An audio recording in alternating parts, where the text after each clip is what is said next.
morning, everyone. If you are joining us, just coming in right now, we're going to get started in about 3 minutes. We're glad that you're here. Settle in, make yourself comfortable, relax, kick back in your chair. We're delighted to have you here this morning.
Well, good morning, everybody, and thank you for tuning in. I'm Reverend Richard Burdick, and this is Reverend Julie Boniger, and we're here from Unity North Atlanta Church, and we're grateful to those of you who are tuning in today, whether you be somebody who's a longtime congregant of this community or you're finding us for the first time. We welcome you into our heart space. We welcome you into today's service.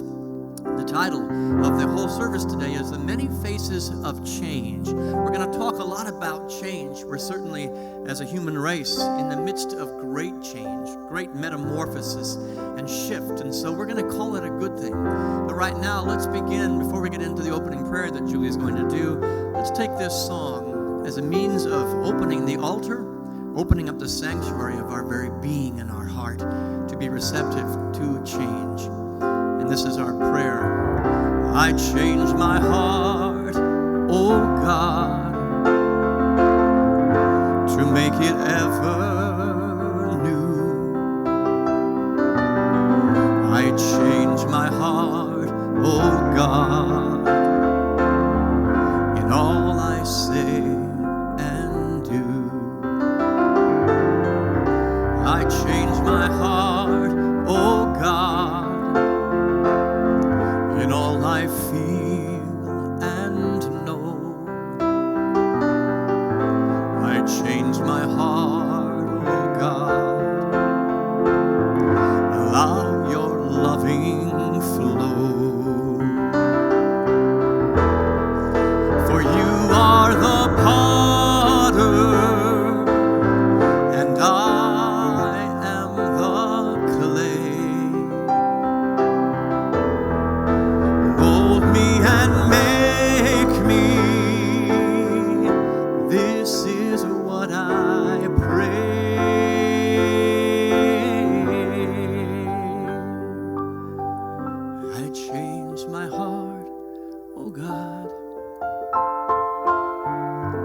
to make it ever true.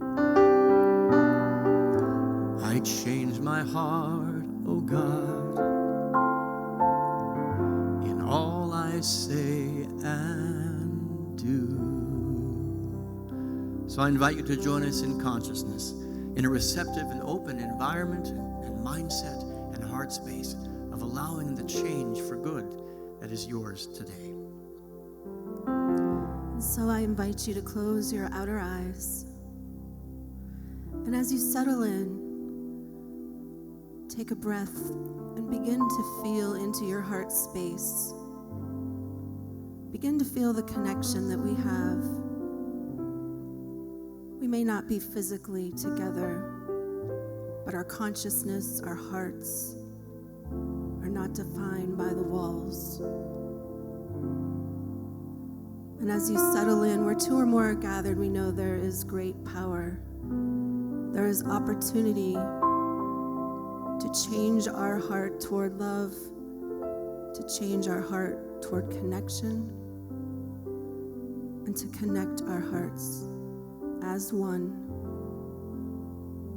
So as we spend this time together, we remain in a state of gratitude, knowing that we are indeed one. And so it is. Amen. For you are the potter, and I am the clay. Mold me and make me. This is what I pray.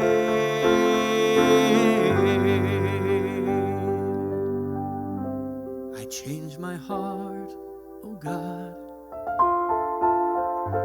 in all I feel and know. I change my heart, oh God. Allow your loving flow. And so it is, and so we let it be. Julie, it's great to have you here this morning. It's great to be here. Really, thank you. Yeah, it's like the dynamic duo of Sunday mornings is back live again. Or the trio. April's not with us, but she'll be back next week. I don't know about you. I have missed this congregation. We have missed each and every one of you. And as time goes on and this quarantine goes on a little longer, that longing and certainly that appreciation and gratitude for who we are as a community, who we are as a family, it's deepening. It's getting deeper and deeper and deeper. And there's still a sense of missing. So I want to just invite you, before we get into the message for the day, to really take advantage of the various ways there are to connect, each one of us. Certainly Sunday mornings, we're here at 11:15 every week. Wednesday nights at 7 o'clock, Michael Burke and I are doing a meditation. But Avril is leading meditations during the week. Mike Marinelli is leading meditations. And just if you want to connect energetically, our board member, Eugene Kirkpatrick, is asking us to join consciousness, silent, quiet consciousness, every day of the week from 12 to 12:30. So there's lots of ways to kind of plug into that energetic field and vibration. And I invite you to do that. But right now I'm going to invite you to plug into the vibration of change. You know, one of the things that the Unity Movement offers us, one of the most important things that it offers us is a challenge to change. And to change at depth. Not just play at it, but to be the living, breathing example and temple of shift and change. That then we can become a conduit for change for the world. The change that we want to see out here first starts within. And the reality is evolution requires it. We have learned that in Unity, that evolution requires shift and change. Moving towards any sort of enlightened place is going to require internal shift. Now, a lot of us, we talk about wanting change. We talk a good game about it. We want change, but we're not necessarily ready to take responsibility for that change when it comes. A stereotypical response of what that might look like is this slide I'm going to ask them to put up right now. Somebody asks the question, who wants change? And everybody's hand goes up into the air. And then the next question, who wants to change? And all the hands go down. Yeah, we all want change. We long for that shift and that change, but maybe we're not necessarily ready to change at depth. But Unity offers us a prescription, a method by which we can shift the internal processes as a means of changing the world for the better. You know, the world as we know it has been since the beginning of time in a state of flux, of shift, and of change. It's a natural process of expansion and growth, a necessary and natural process. Certainly look at Mother Nature. She is changing constantly. She is morphing into new life. It's also fairly evident if you take a look at the history of the human race. Individually, our own history, and collectively, the entire human race. The only reason we are where we are is because people were willing to shift, because there was a consciousness ready to change, to become more. You know, we are either cooperating with those organic, natural changes, or we're fighting them. There's no middle ground. We're either working with the stream of life, the river of life that's going to the ocean, or we're fighting that current and not letting the water do what the water needs to do.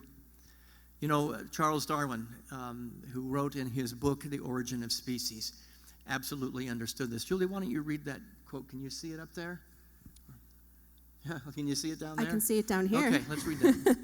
It is not the most intellectual of the species that survives. It is not the strongest that survive.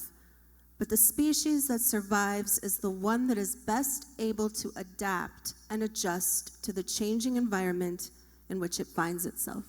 So we're asking you not to just take our word for it today, but to absolutely look at science. Science has shown us that those who are most adaptable to change are the ones that are going to thrive. And you may have challenges, but those challenges are necessary to create the adaptable mindset, the adaptable heart, so that we can cooperate with the organic system of the world. So this month, we're going to be looking at the many faces of a lot of things. The next week, you're going to have a wonderful service for Mother's Day, the many faces of Mother.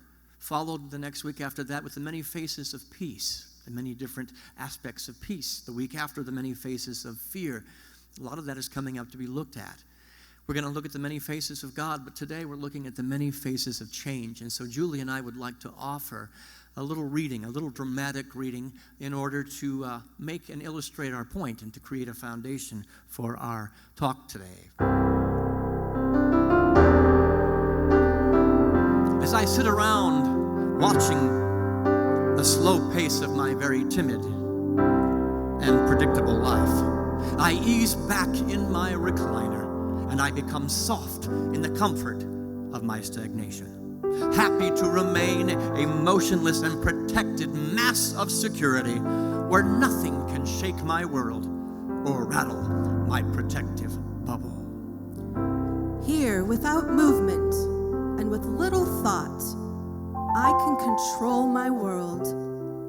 Nothing goes out and nothing gets in, and nothing ever changes. I like it that way. Here, without expression and with little excitement, I have built a solid, massive, impenetrable wall that shields me from any reconstruction of my steady and stable life. A fortress that holds my life rigid, uncompromising, and secure. I have no need for reorganization, transformation, or alteration to my plan. Shift happens, but outside these walls, not within them. Wait a minute. What's that on the horizon I see? Is that a change that I see? Is this a change that I'm feeling? How did it get in here?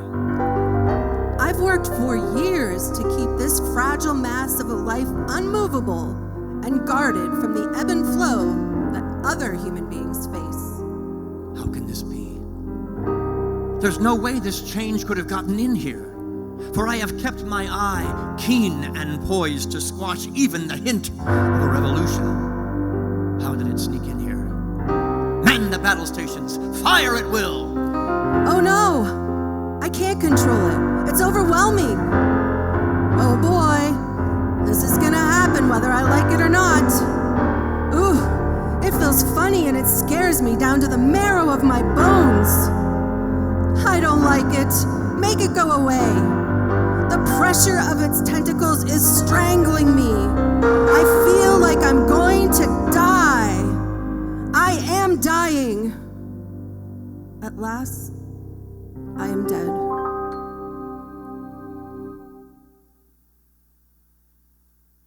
Wait a minute.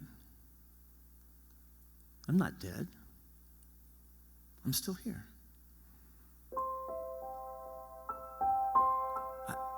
Wow. I think I'm going to be okay. In fact, I feel pretty good. Kind of different all over. Kind of like a remodel has taken place in my mind and my heart. What's really strange is I feel safe. Even though life has changed, like an unseen force has held me through it all.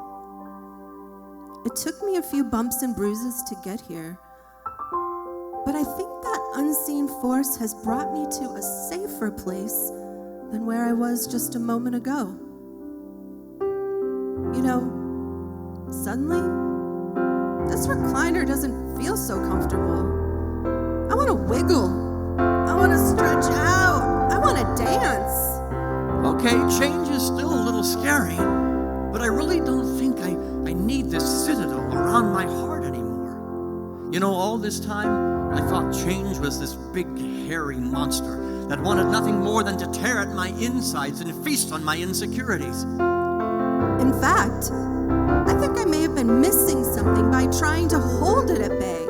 Instead of fighting it, maybe I can just ease into it and allow it to transform me. Wow, where did that thought come from?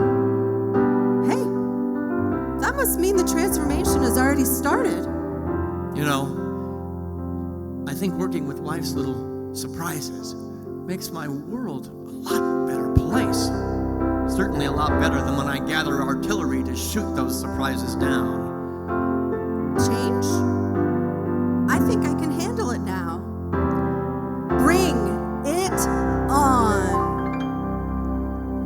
Thanks for indulging our little play there, our little fun, a little goofiness. But the reality is that is a very stereotypical response to change when it comes. When life shows up and their shift is in the air, that's kind of what we look like. Oh, we don't want to let it in.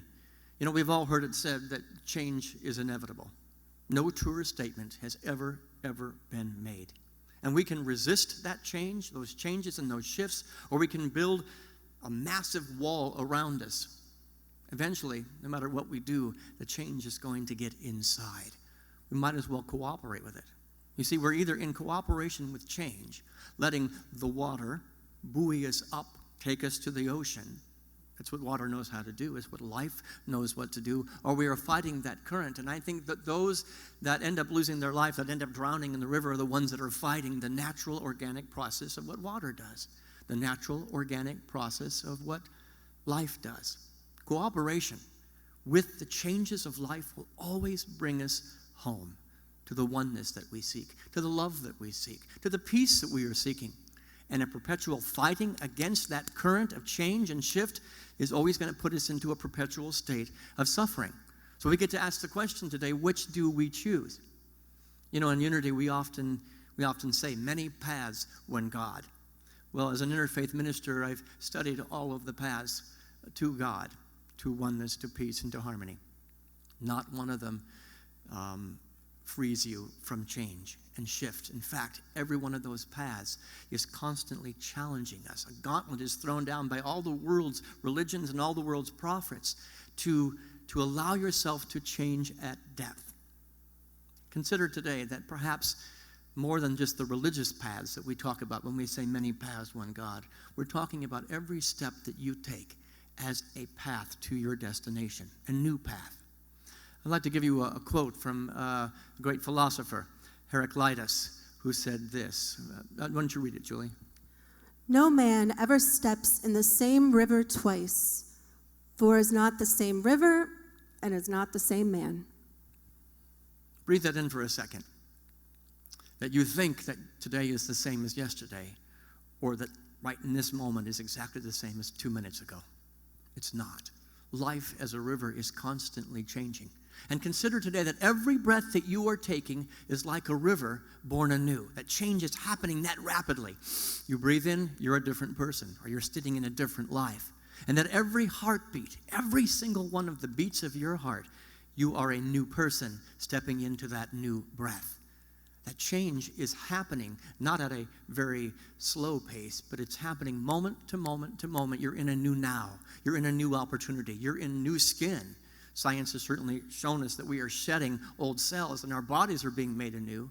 Why don't we cooperate with that and let our spirits be made anew with every thought, with every feeling, with every action, with every response that we have to life? That breath. Okay, I just gave myself a brief Sabbath in order to be new. Not the person I was yesterday, but the person I am right now. And I step into the river of life, whatever life happens to be showing us, and life's showing us a heck of a lot of interesting things right now, but we get to be made brand new. These changes are absolutely happening internally as well as externally. And that can be a really scary thought.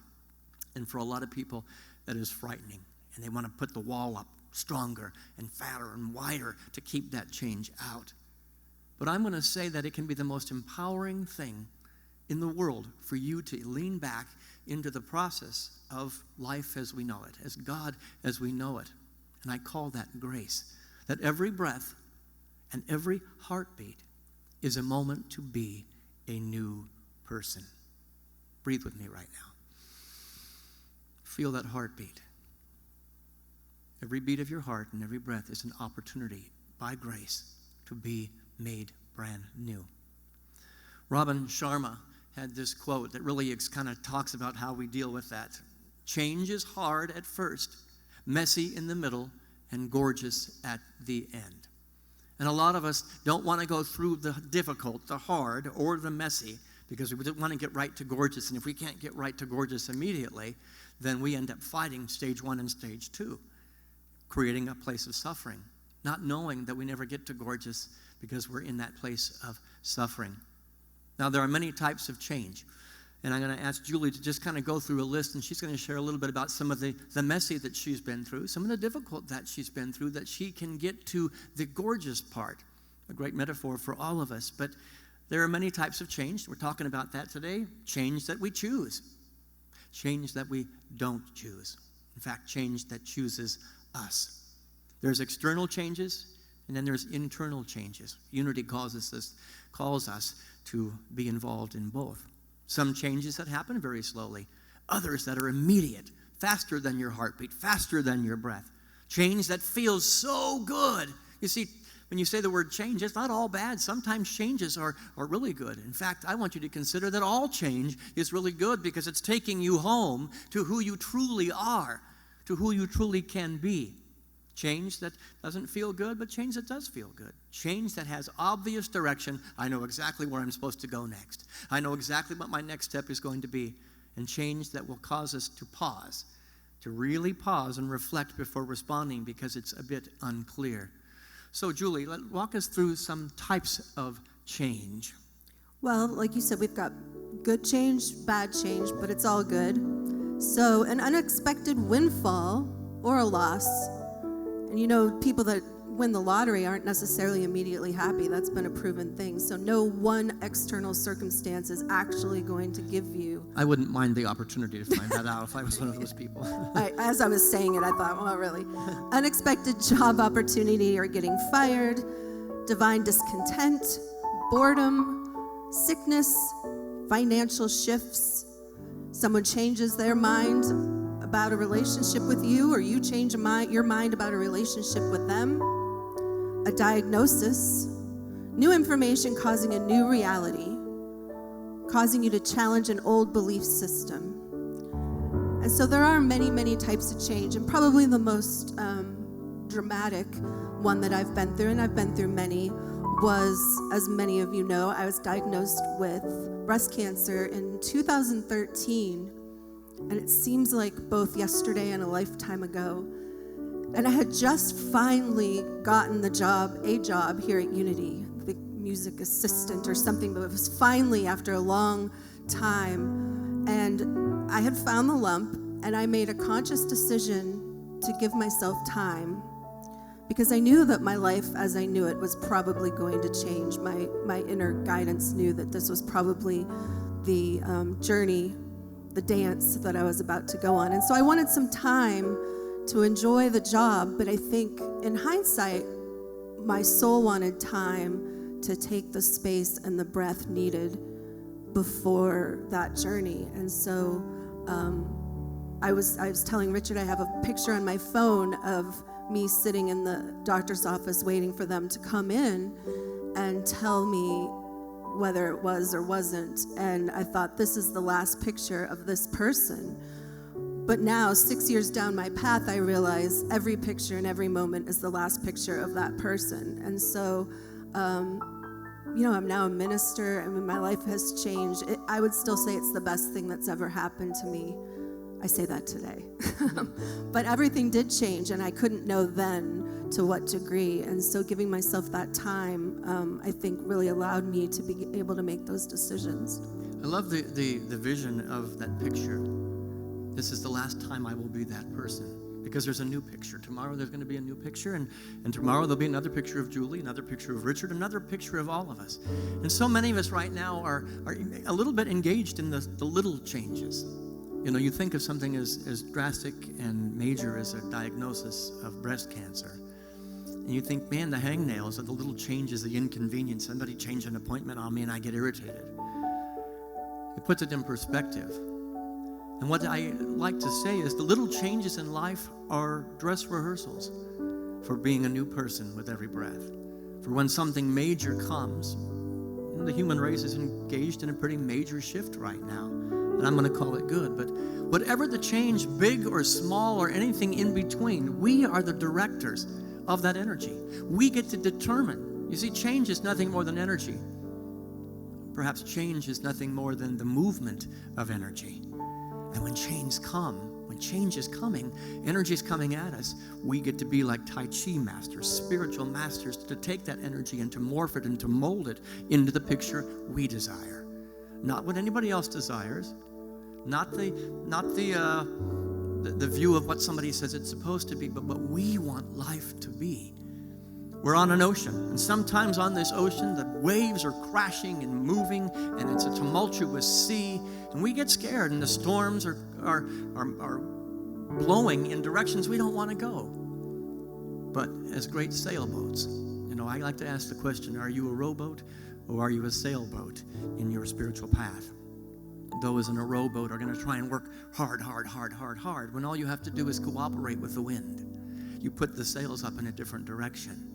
You see, the winds of God are constantly moving. The winds of life, the winds of change are constantly shifting and morphing. And when we can cooperate with them, like we cooperate with the water, like we cooperate with life, we get to our destination, that which we are seeking, because our sail is turned just right to catch that wind in such that we have the power and strength to make it through the hard, in such a way that we can get through the messy, stormy seas and reach our destination. Whether it be oneness or peace, satisfaction, joy, love, it's waiting for us, but we'll only get there if we adjust our sails. And so just a little song I wanted to share with you. The winds of God are blowing, unfurl your sails. Please sing with us. The winds of God are blowing, unfurl your sails. The winds of God are blowing,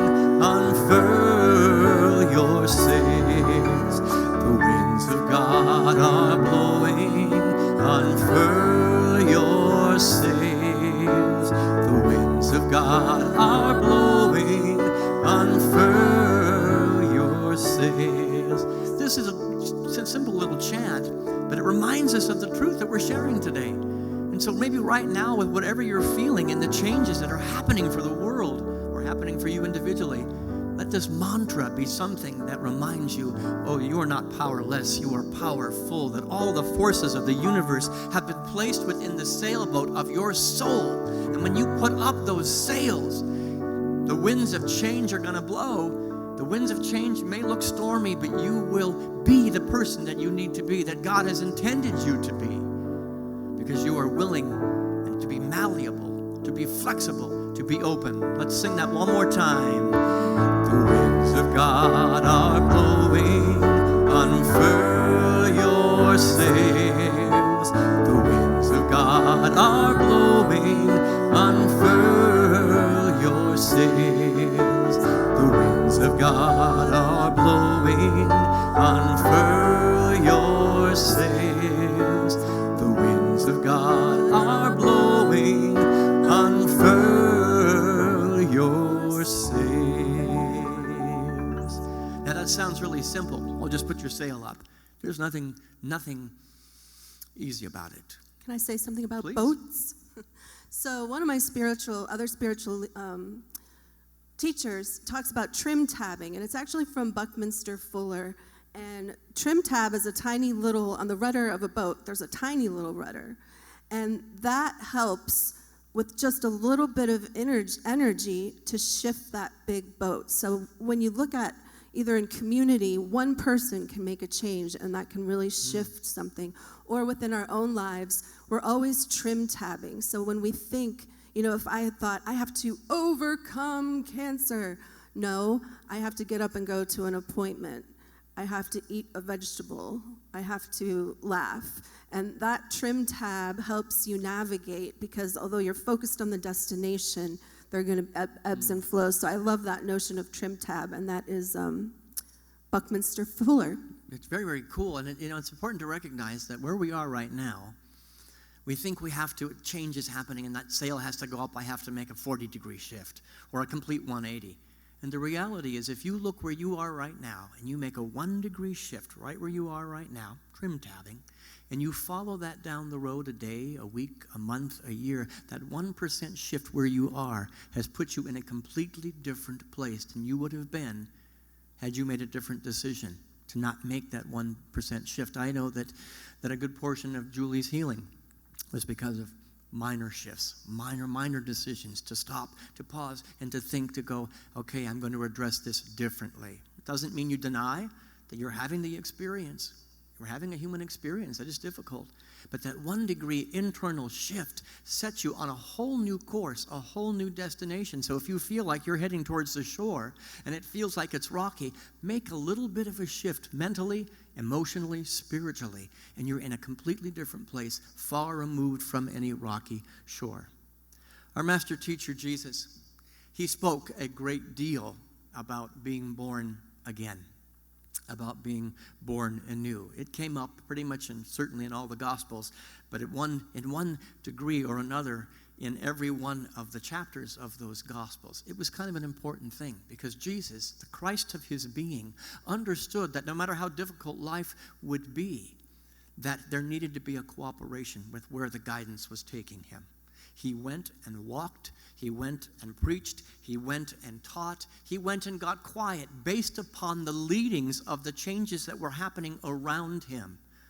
It didn't necessarily change the outcome as the world would measure it, but it changed the outcome of the entire human race, because there was an awareness of we are defined by something far greater. Degree shift in the Garden of Gethsemane that went from, I can't do this, take this cup away from me. He put up his sail and said, not my will, but something greater. And thus the world was then transformed. You see, the changes that we're cooperating with are not just changes for ourselves individually. First and foremost, they are. We are a part of a great collective, humanity. And the changes that humanity is looking for depend upon us making that 1-degree shift, that trim tabbing. So there are as many ways to react to change as there are faces of change, the things that can come to us. As a minister, I've seen them all. And let me tell you, when you put something out there to the universe that you want shift and change, look out, because the face of change is going to show up in the mirror pretty much every single day. I'm not the same person that I would have been had I not stepped into ministry and called change out in the environment of Unity North Atlanta Church. I couldn't be. I would have been long gone from this place had I not been willing to shift as well. But there are many reactions to that. Julius talked about a few very conscious reactions, but what are some of the ones that we do? Panic. Anybody ever panic? Sure, we're human. Fear. Welcome. Adventure. What else do we got there, Julie? Read a couple more. Dance and sing. Remember Barbara Joy. Barbara Joy. Barbara Joy. Yeah, we have a room dedicated to her. She would dance fight or flight or freeze. Anybody play possum? Just play dead. I'll pretend it's not hot. I'm not in hell. There's not change happening. Those are the people that don't usually survive the change. Paralysis. A lot of my friends, and I can do this as a Virgo mindset, analysis paralysis. Let me examine the change from all sides. Let me poke at the whale that's washed up on the beach 500 times and get nothing done. Don't ever make the shift, but talk about it. Intellectualize it. Sometimes laughter. We had a foster child once that would laugh through all the difficult, and her life had been difficult. She laughed through it. It was a survival mechanism. Judgment. A lot of us are in judgment right now. And I'm saying this isn't probably necessarily the best way to elicit change in your own heart or in the world. The judgment that is being brought to the surface right now is an opportunity for us to look at our collective dark side, our dark energy, and to be, as spiritual seekers and spiritual students, the counterbalance to that. And maybe it means a little bit more than a 1 degree shift if the world's going 5 degrees this way. We commit at a deeper and higher and more profound place to being the Christ. Not my will, but God's. Not the way I would design it, but what God is doing with humanity. Then I am cooperating with evolution. I'm cooperating with the river. I'm cooperating with life. People want to give up their power. Change is a moment to claim your power. Some people want to take complete and total control. That's the opposite of giving your power away. That's a response to change. I'm saying find the middle ground to release what needs to be released, to hold on to what needs to be held on to be grounded and centered in what is important, and let go of all the rest. At any given moment, where your destination is going to depend on your consciousness. It's going to depend on the way you are reacting, keeping your eye on the goal, on the outcome. Where are you looking? Where is your attention? Where is your focus? It will determine what happens with change. I was thinking about today's talk, and I thought, I often say, well, where's that Julie of 6 years ago? Because I really was just this like Buddha. I laughed. I found it to be a grand adventure. And I think it was because I stayed in the present moment. I had to. Everything else was too much. So if I was watching my dog, who used to be your dog, leap across the yard, that was the only thing I was. And so it's good to remember that change is different for everyone, because I'm a lot better at the big stuff, and the little stuff will unhinge me. And it's more the unknowing, and I think that's for me what I'm struggling with right now is the unknowing of when this is going to end, if it's going to end, how, Whereas with the diagnosis, I knew, okay, I have a lot of decisions to make, and it's scary, but I know sort of the trajectory. Could it be that change is a necessary product to keep us awake? We were talking earlier as we were preparing for the stream today that it's easy to fall asleep.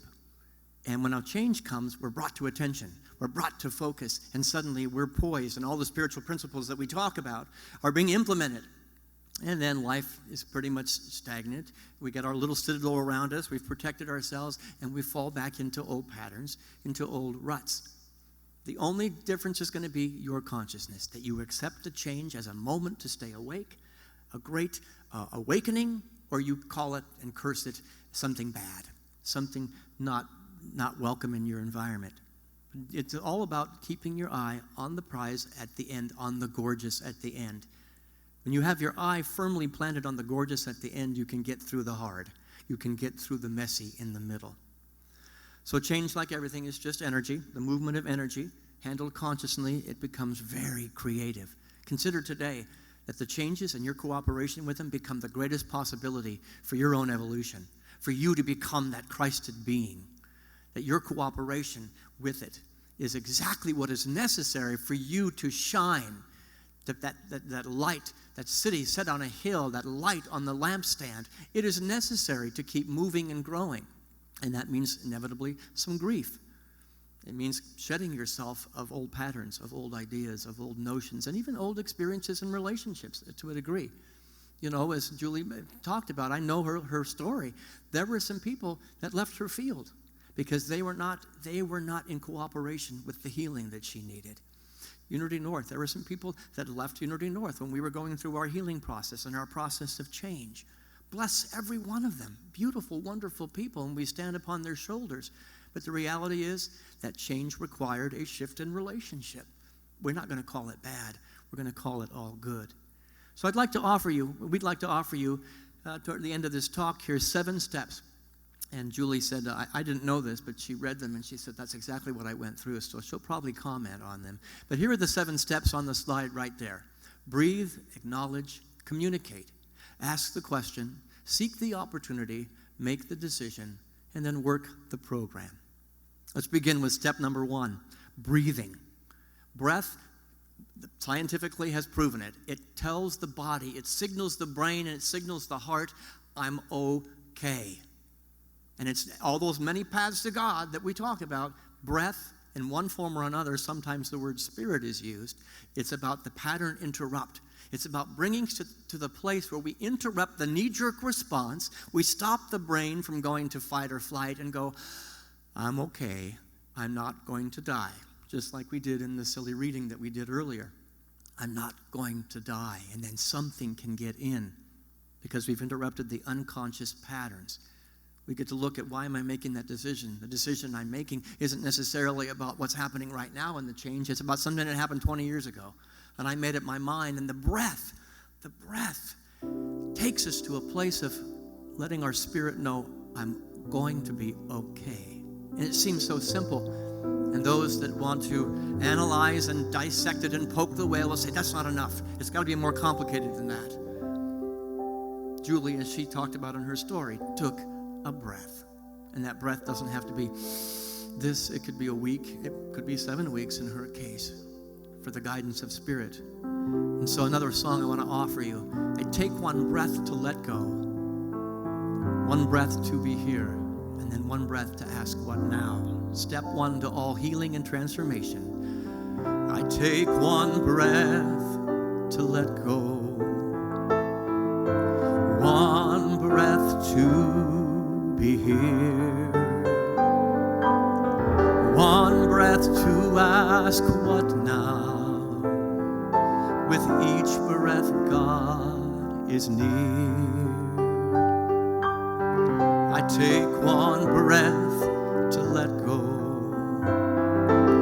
One breath to be here. One breath to ask what now. With each breath, God is near. The breath stops the body from the knee-jerk response. The breath stops the brain from going where it doesn't need to go. And by doing both the body and the mind, the spirit then has access. We've opened up the gates to the citadel and said, let me let God in. The old tapes no longer are needed. The old recordings in our brain are no longer needed. And yet how long do we do that? Step 1, you do it until you find peace and you're relaxed. Second step, acknowledge. You want to talk about this one? Sure. I'm very familiar with this one. So acknowledge the emotions around them. It says, don't let the children run the household. And I have a very active inner child type one who lives in the back seat and is always trying to get at me, and you have to love them. And for me, I call it the 5-minute fix. Every once in a while, and Richard has been on the other end of that, I would come in and say, I have to give myself 5 minutes to cry and swear and yell and say, it's so unfair, I'm scared, I'm going to die, all that, for 5 minutes. That's letting the kids out to go. Let the kids out to play. The kids aren't running the household.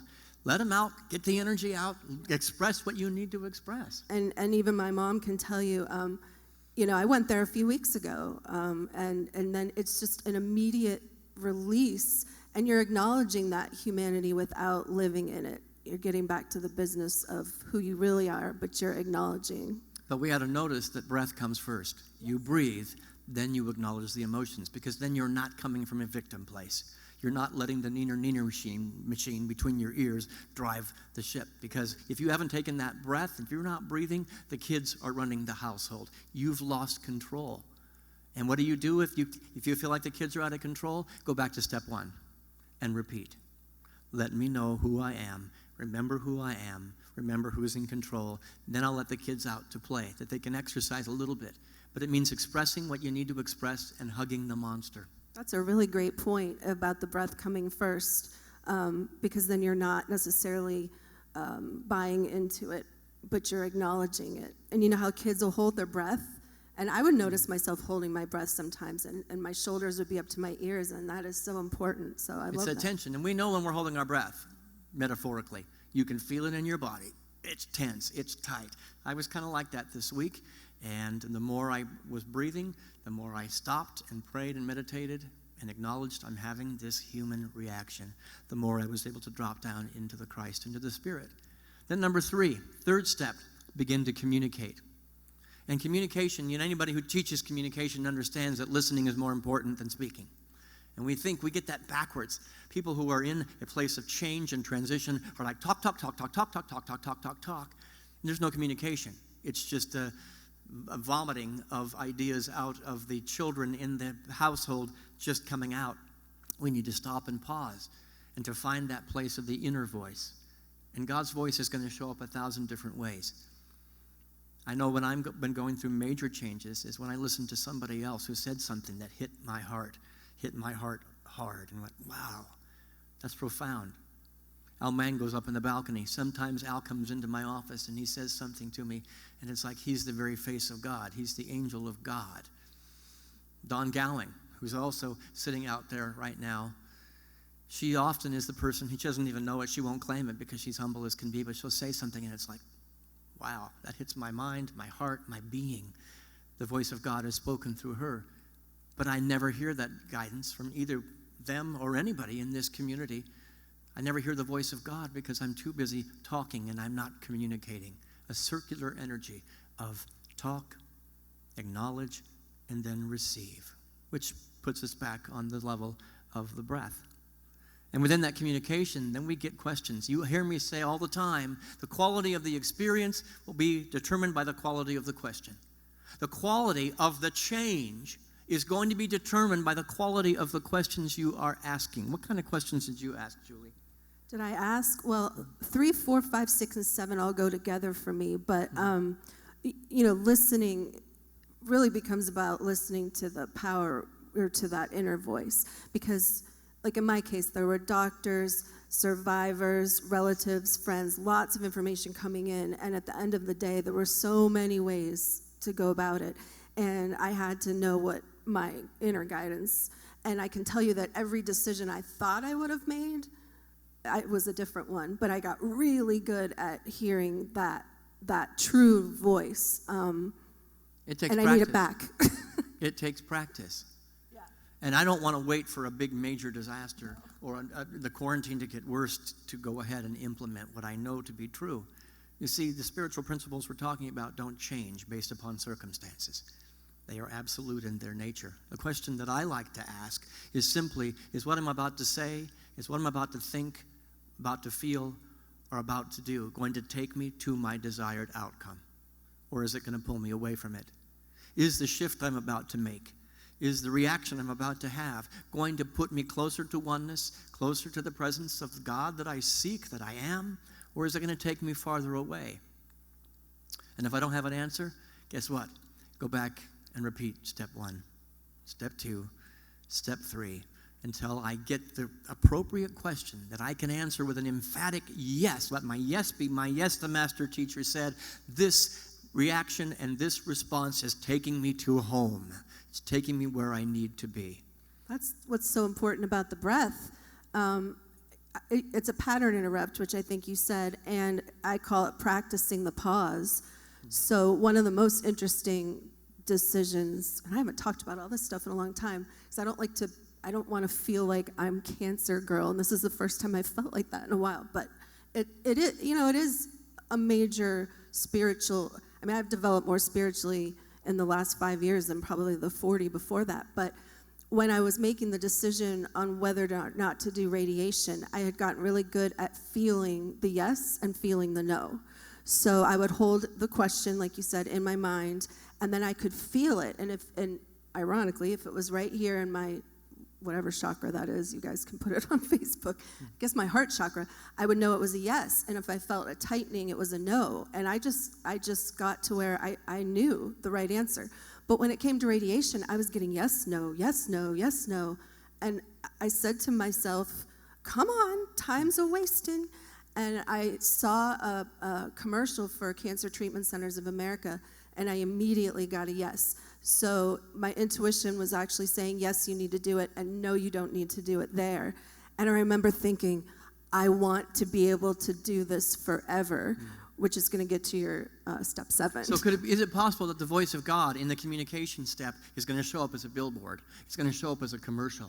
I don't know about you, but songs come up at the most perfect time.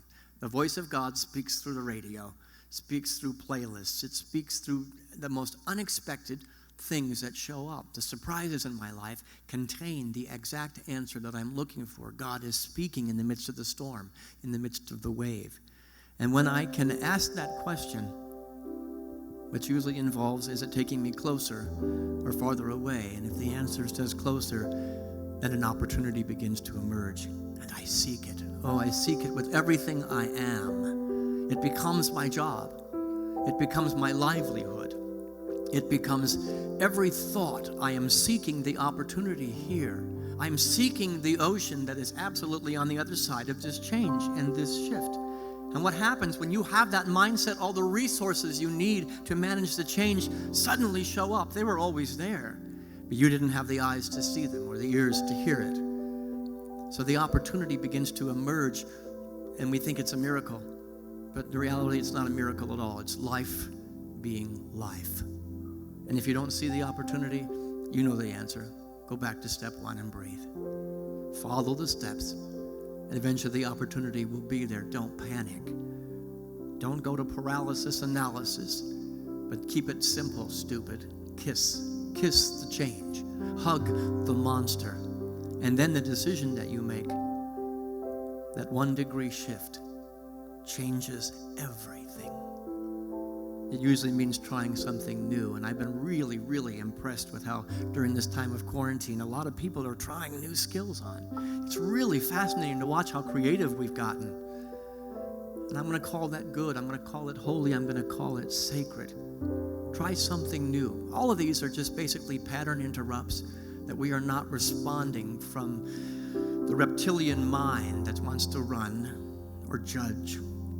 But we're allowing ourselves to see the face of change as the very face of God. And then number 7, always my favorite step of any program, we've already repeated it a number of times, is work your program. Go back and repeat it. How long? That's why it's number 7. Metaphysically, 7 represents as long as it takes. Until that change is so integrated in you that you are dancing and laughing and singing and playing with the new environment that you have been a part of creating. That's how important you are. That's how incredibly important you are.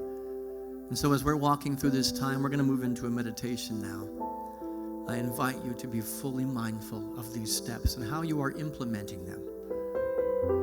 And let this be the prayer that takes us into Julie's meditation. Create in me a new life.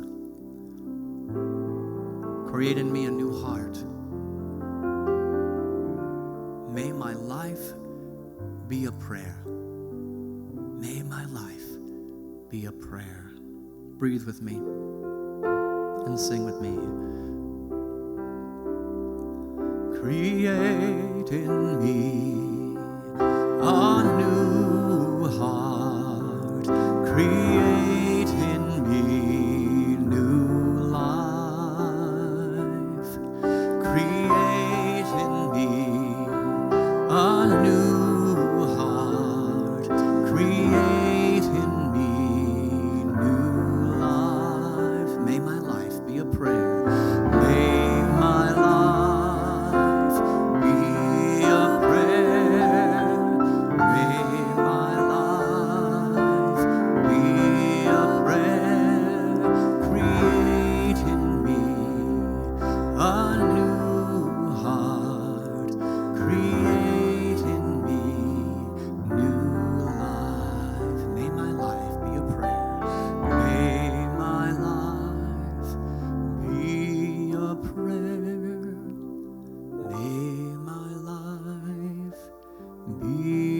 a prayer. Create in me a new heart. Create in me new life. And so I invite you to close your outer eyes and begin to relax. And as always, we start with the breath. As we take a breath in, we feel it go through and around our heart, creating that new heart that is the prayer that is our lives. And so we're going to go on a journey. So as you take another breath, I invite you to picture a sandy shore with a vast sea. You can hear the seagulls. You can feel the sun on your face, the sand beneath your feet. And there's a boat. As you make your way to the boat, it calls to you. And so you get in. As the boat begins to drift, you're lulled by the waves.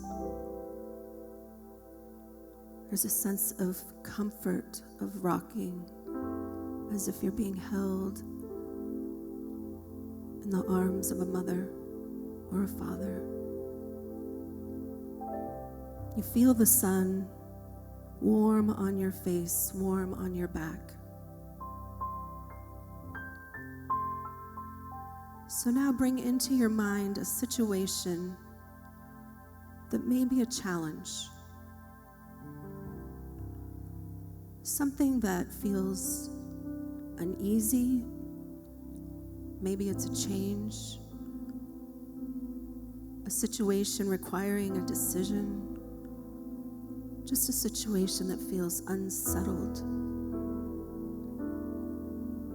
And allow yourself to feel those human emotions. As you do, you begin to feel resistance of the boat. You're trying to steer away from that situation, and the pull becomes stronger and stronger. You might feel tension in your body, your shoulders, all of your energy being used to try and force the boat away from the situation. You no longer hear the birds, all your energy being used. The answer doesn't come. And then suddenly, the breath. You remember the breath. And as you inhale, you let go of the wheel. Feel the tension leave your body as you again begin to move your body with the boat and not against it.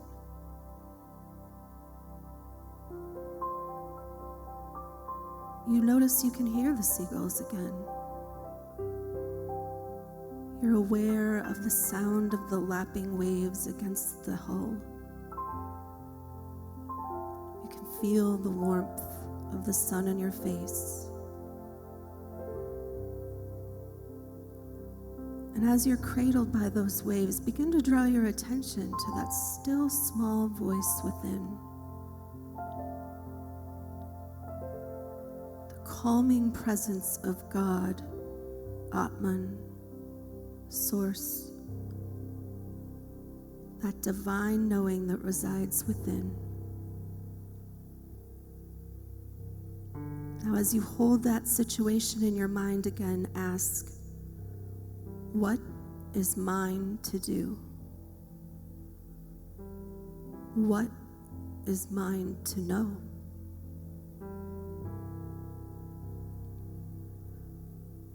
from this place of being, this place of stillness, an answer may come. Maybe not in words, but a feeling, an image. Listen with your heart.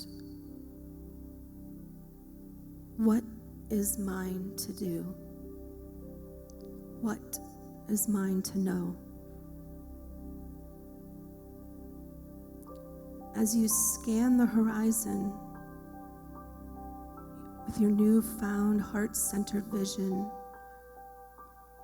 what do you see? An opportunity?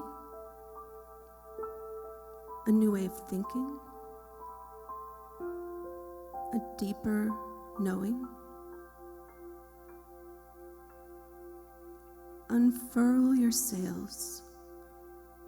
Drift towards that horizon, allowing the rudder to guide you. Be aware of the energy. Trust your guidance. The winds of God are blowing. And with this new awareness, you take that into the silence.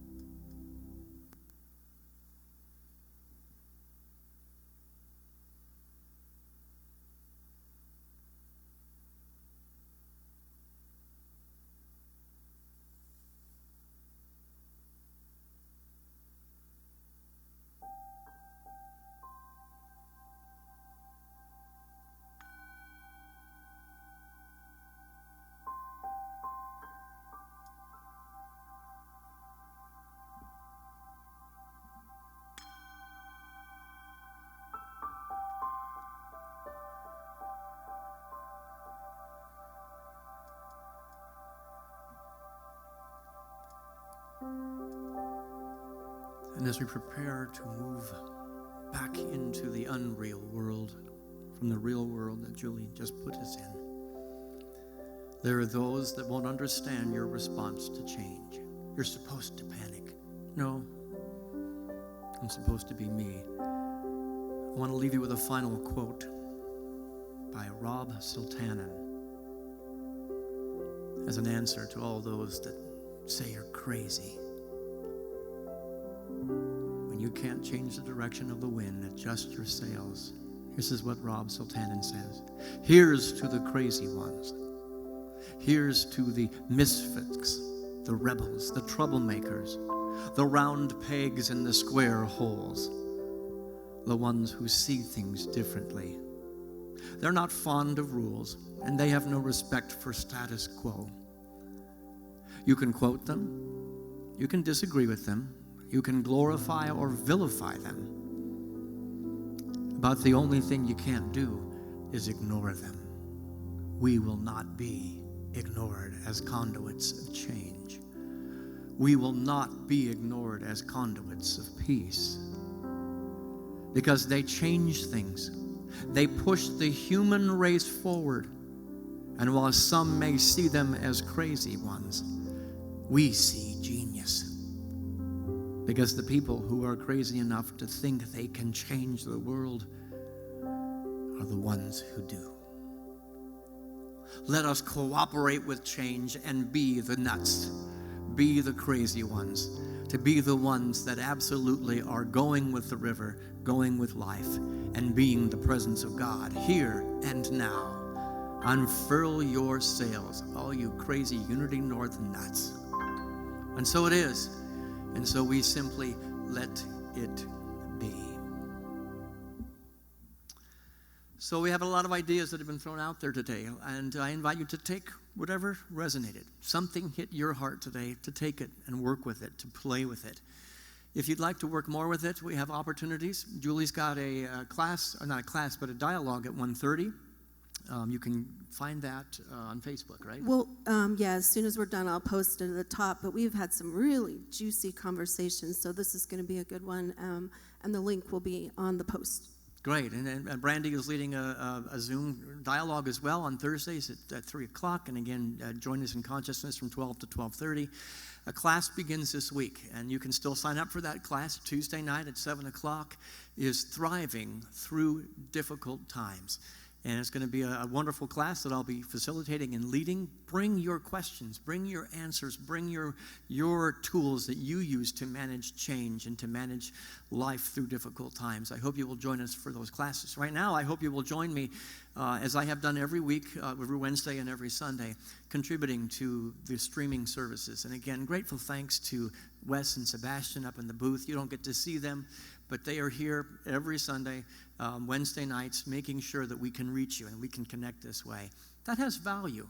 That has great value. And if this stream and this message today had value to you, I'm going to invite you to make a donation. Many ways to do that. Text to give certainly is a way that I have done it. But I also have gone on Facebook and just hit the link. Both ways are very, very easy. But if there's value here, express that value. Say thank you in a monetary way as well as an energetic and spiritual way. Or if you'd like to just mail your check in, the staff is still coming in and we're taking care of business. And so that check will get to the right places. But just know, whatever way you give, how valuable, how incredibly valuable it is to this community, to this family, and to all the good work that we are doing here at Unity North. You're a part of that work, and so I say, I thank you for the love you give to me. You give to Unity North. You give to Julie. You give to every congregant. Keep making those phone calls. Keep reaching out to the people that you love that are in your circle and let them know that you love them.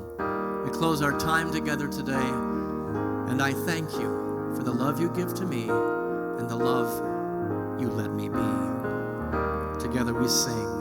And I thank you, yes, I thank you for the love you give to me.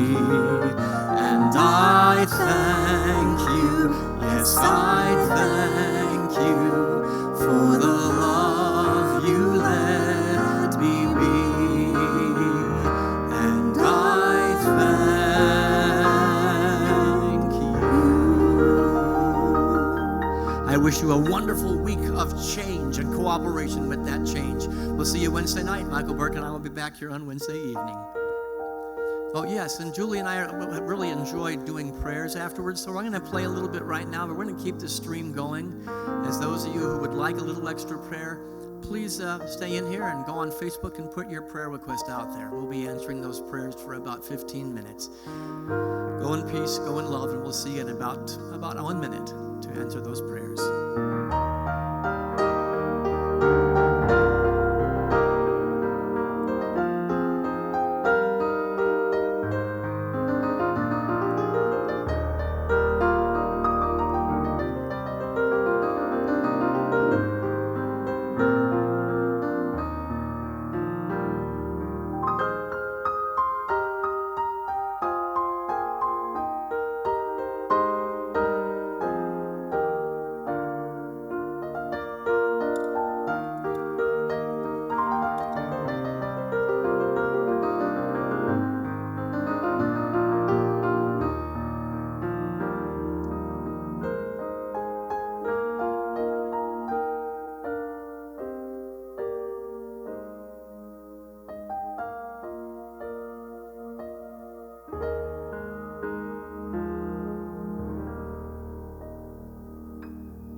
And so, do we have any prayers coming through yet?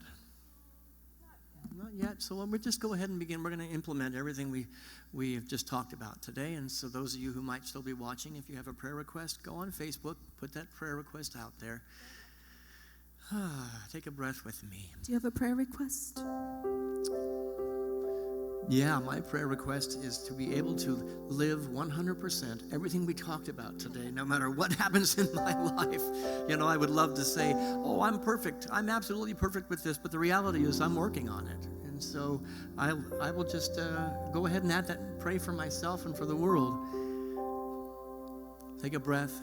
And let's recognize and realize that that which we have talked about is up in the field to allow us to heal what needs to be healed. And so I pray for myself that I am healing what needs to be healed.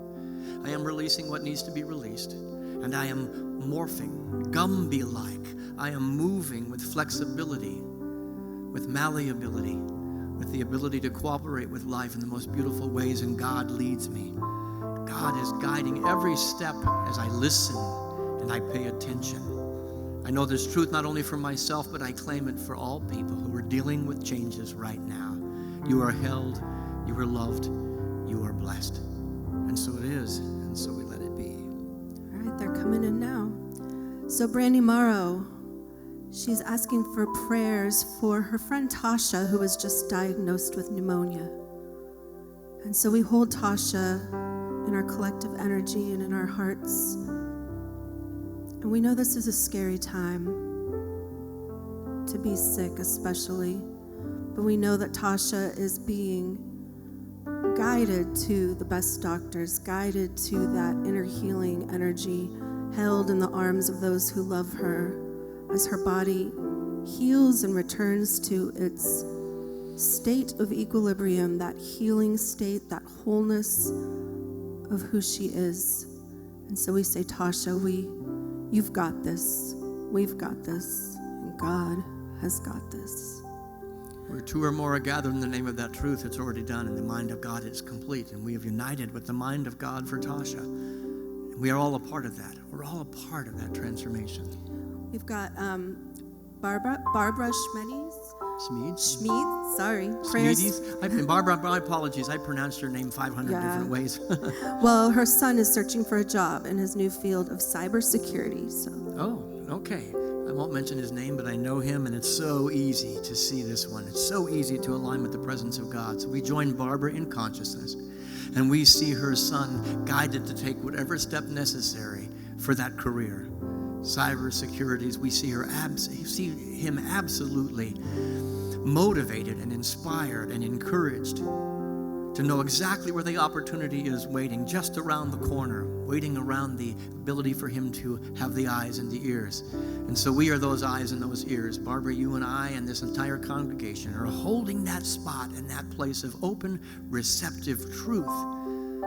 And when we do so, the floodgates of God's good open up, and your son is guided to the most magnificent job beyond his wildest imaginings. We claim this in and through the power of the consciousness of truth. And so it is. So it is.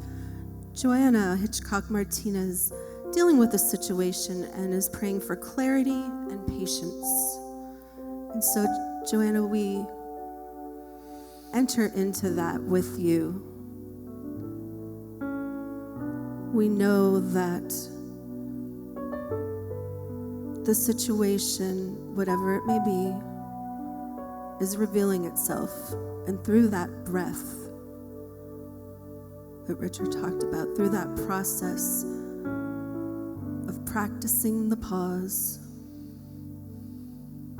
the clarity will come, not from outside, not from any one of us, but from you. And the patience resides within the breath. And so we hold that with you. We hold that clarity that only Joanna knows. For we know that it is coming. And as you shift that 1% and allow the rudder to guide you, all will be well. And that answer will come. And we hold that for you. And so it is. In and through the power of that living light that you are. You got another one? Yes. Thank you Imani. for handling the technology. I appreciate it. Imani, implementing the ideas shared. She wants prayer that she can implement today and know that she is loved and that it is easy and effortless. It's Those a prayer who for all know of us. Imani, that she is absolutely a powerhouse of a spiritual being. She is a powerhouse woman. So again, an easy one that I see her. Imani, I affirm and claim the truth right now that you are accessing unseen potential and possibilities. All the good that I can see, that we can see as a community, you are finding them within your own heart and your own being. And we see implementation with ease, with peace, with grace, with a calm assurance to know that you're not alone. That these changes, although they might be challenging, that the decisions might be a little uncomfortable, that you are not alone. You are walking the footsteps of this shift in these decisions with an army of angels, angels with skin on, angels without skin on, that are blessing you, making the way clear as you step more fully into the light that you are. I claim this in the power of the light that you are, and so it is. So it is. Teresa, grant my soul sister. Pray that she wants prayer that she continues to stay awake and keep the strength to keep doing the work to become and be the veritable presence of love. And so, Teresa, this is an easy one. Those of us that know you see that. Your willingness to be vulnerable is a testament to your strength. I know you to be someone who is consistently adjusting that 1%. You serve as a demonstration of that. And so as you enter a time where you need to be reminded of that, we hold that for you. We are the mirror that allows you to know that you do in fact practice the pause. You do in fact shift. And you live as a demonstration to us and continue on your journey. And we journey that with you. And so it is. A couple of weeks ago, we used a phrase that Teresa introduced me to, a little slice of now, the thinnest slice of now. We see you grabbing that thin slice, Teresa. I love that. Donna Stott is praying for all of us. That's a good prayer. Yeah. Because you know the reality, it's an absolute spiritual reality that you cannot help but pray for another and have that prayer also be for you. We are one. We are connected. And so we join Donna in praying for everybody. All the congregants of Unity North, all people that are finding ways to connect in synagogues and mosques and stone circles. We pray for the oneness. We pray for the one spirit and the one heart and the one light that is in, through, around, and expressed as all creation. And we see right now all the energy we have, all the love that we send through the portal that is Donna Stott. And it is amplified. It is increased. And in this moment is a great awakening for all of humanity, those that we know and those that we don't know. Wow. Surely God was here, we said last week, and I didn't recognize it, and I didn't know it. But through joining with Donna Stott and her powerful consciousness, change is happening, and it's good. The times, they are a-changing, and they are changing for the better. And so we give thanks that all of this is true in the mind of God, and all of this is true in our mind, in oneness with the mind of God.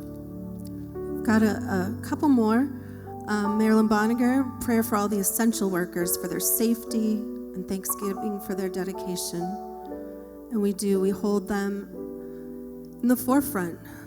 They are putting their lives on the line to take care of us, and not just the nurses and the doctors and the hospital workers, but the people, the janitors cleaning the hospitals, the Starbucks barista that's getting us our coffee through the drive-thru, the bank tellers, all of those essential workers that we may have overlooked in the past now are in the forefront of our minds. And so we say thank you to them and continue to see them as the light that they are.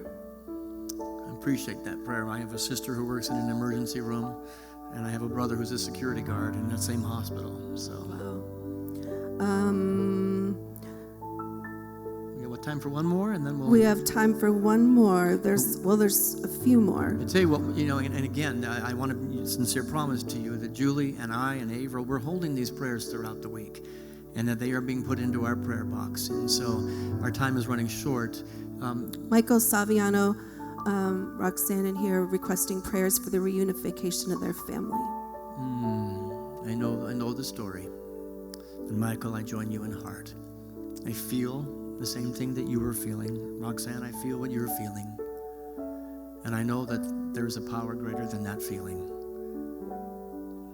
It has a way of making a way out of no way. It is the power and presence of God as love, as life, as that river. And we don't know.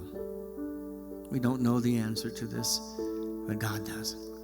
And we drop down into a place of deep inner connection and knowing with that presence of life itself. And we see reunification on all fronts. We see forgiveness where forgiveness is needed. We see understanding where it is needed. We claim peace where it is needed. And we also let go of that which does not serve reunification. It melts away from the field of every family member.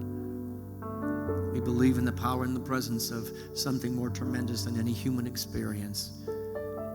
And so we join you in giving thanks in advance of all people, all family members coming together. The winds of God are blowing. Unfurl your sails. So we're going to sign off with a final song, but every prayer that is on that Facebook page right now, I want you to know that we're going to look at it before we leave, and we will hold that place with you for each of you. And if you'd like more prayer, please call the office. You can get to us, to a chaplain, to the ministers of this church. We'd like to hold that very sacred prayer with you. Let us end with the song that we sang in the middle.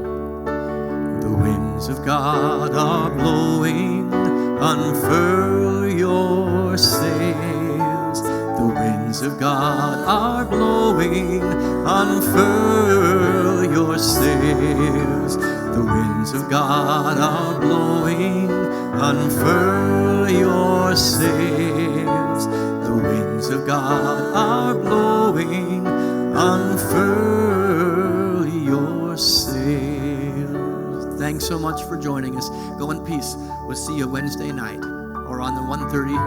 I'll see you at 1:30.